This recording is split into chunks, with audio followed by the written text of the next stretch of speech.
성을 되새기고 환경 이슈를 살펴보겠습니다. 환경하자. 서울환경운동연합의 이효리 팀장 자리해 주셨습니다. 어서 오십시오. 네, 안녕하세요.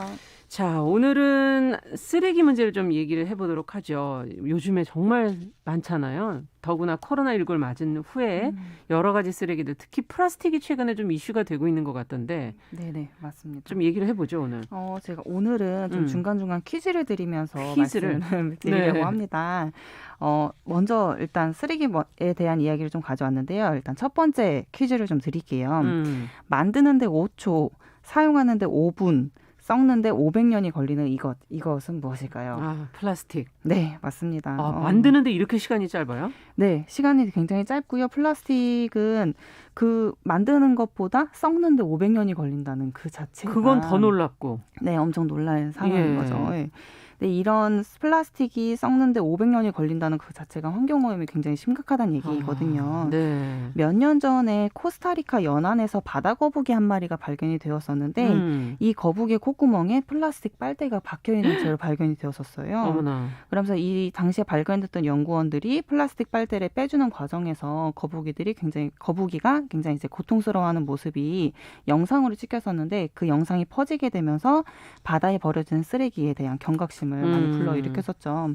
근데 그 당시에 그 바다 거북이가 발견되지 불과 몇 달도 안 돼서 또 다른 바다 거북이가 또 플라스틱 콧구멍에 박힌 채로 발견이 됐는데 이때는 빨대가 아니라 플라스틱 포크가 박혀 있는 채로 발견이 되었었습니다. 아이고, 어떡하나.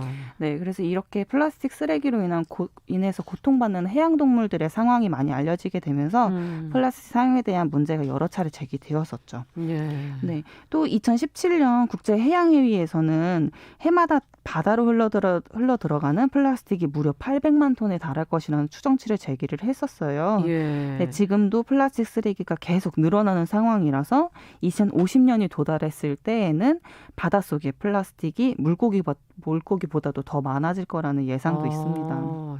이건 정말 심각한데요. 하루에 800만 톤? 네, 매년입니다. 해마다 네, 800만 톤? 네. 2050년에는 플라스틱이 물고기보다 많아질 거다. 네, 그렇죠. 진짜 이게 사라지질 않으니까 맞아요. 어딘가에는 쌓여 있어야 되는 거라서 네. 더 문제가 심각하다 이런 생각이 드는데 맞아요.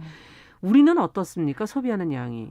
한국이 2015년도 기준으로는 1인당 플라스틱 소비량이 무려 미국이나 일본, 중국보다도 더 많은 나라였더라고요. 우리가요? 네, 통계치를 살펴보니까 전 세계적으로 이제 세계 3위를 차지한 나라였고요.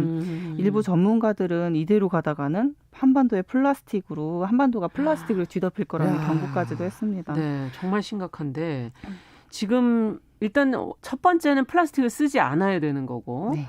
그다음엔 플라스틱을 어쨌든 다시 활용할 수 있도록끔 재활용할 수 있게 해야 되면 배출하실 때 분리배출을 잘 하셔야 된다는 지금 얘기로도 들리거든요. 네, 맞습니다. 쓰게 된다면 네. 어떻게 하면 되나요? 어떻게 이게 활용되는 건가요? 일단은 우리가 플라스틱을 버리면 플라스틱을 재질별, 종류별로 선별하는 선별장으로 보내지게 됩니다. 예. 그러니까 우리가 사용하는 플라스틱도 구체적으로 들어가면 종류가 굉장히 많이 있어요. 그 종류별로 녹는 점이라던가 성질이 다 달라서 서로 다른 종류의 플라스틱이 섞이게 되면 재활용을 할 수가 없게 됩니다. 그렇군요. 그래서 분리배출이 더 중요한 거고요. 네. 일단 그 플라스틱을 사용하고 난 다음에 이제 아랫부분이나 뭐 옆부분 이렇게 보시면 분리배출 표시가 이렇게 있을 거예요. 화살표 모양으로 세모 모양 그려져 있는 거 그게 재활용이 아시죠? 된다는 거죠? 네, 그게 분리배출 표시인 건데 예. 그 표시 안에 보면 플라스틱이라고 적혀 있고 그 밑에 보면 PE인 PP, PS, 페트 이런 등으로 적혀 있을 텐데 이게 바로 플라스틱의 재질이라고 보시면 됩니다.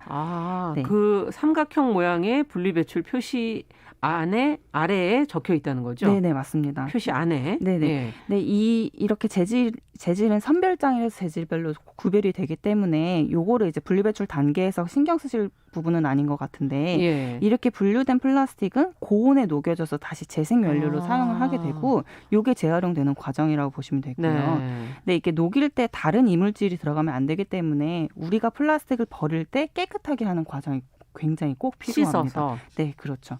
씻어서. 그래서 플라스틱의 재활용의 첫 걸음은 우리가 사용한 플라스틱을 잘 세척하고 라벨 같은 것들을 잘 제거해서 분리배출을 꼼꼼히 하는 것이 중요합니다. 네. 근데 분리배출할 때 어떤 거는 또 쓰레기로 버리라는 것들이 있어서 네. 일반 쓰레기가 되는 건지 재활용인지 이런 것들이 좀 헷갈리는 그런 때가 있거든요. 네, 맞아요. 저도 많이 헷갈릴 때가 많습니다. 예. 일단 두 번째 퀴즈를 한번 드려볼게요. 어, 일회용 플라스틱 빨대는 재활용 쓰레기일까요? 일반 쓰레기일까요? 재활용 되나? 네.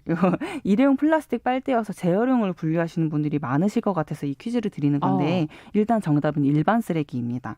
그 일회용 그래요? 플라스틱 빨대는 지금 현재는 통계치가 없어서 정확한 사용량이 파악되진 않지만 매일 7천만 개의 일회용 빨대가 한 번 쓰고 버려지는 거로 추산되고 있습니다. 이 기준은 한국 기준입니다. 예. 빨대는 일단 너무 크기가 작고 가벼워서 분리수거 선별 과정에서 일반 쓰레기로 구분이 되고 있고요. 이거는 일반 일회용 플라스틱 숟가락이나 또는 포크 같은 것도 동일하게 적용이 되고 있어서 빨대나 포크나 숟가락도 마찬가지다. 그렇죠. 너무 작고 가벼운 것들은 일반 쓰레기다. 일반 쓰레기를 분리하시는 게 옳습니다. 네. 그렇군요. 그러면 이런 플라스틱을 아까 배출할 때 깨끗하게 해야 된다는데 어떻게 하는 건가요? 사실 3단계만 기억하시면 제일 쉬울 것 같아요. 네. 음료 페트병 같은 것도 버리실 때 다들 아실 것 같은데 1번은 비우기, 2번은 헹구기, 3번은 제거하기입니다. 그러고 난 다음에 배출하시면 돼요. 제거하는 게 그 위에 붙어있는 라벨 같은 걸 말씀하시는 그렇죠. 건가요? 라벨이나 또는 병뚜껑 같은 것들. 아, 병뚜껑 네, 같은 병뚜껑도 재질이 다를 수 있거든요. 아, 네. 그건 또 따로 버려야 되겠군요. 네, 맞습니다. 제거하고. 네. 자, 그러면 종이는 어떤가요? 아무래도 가장 재활용이 쉽지 않을까 하는 생각이 드는데.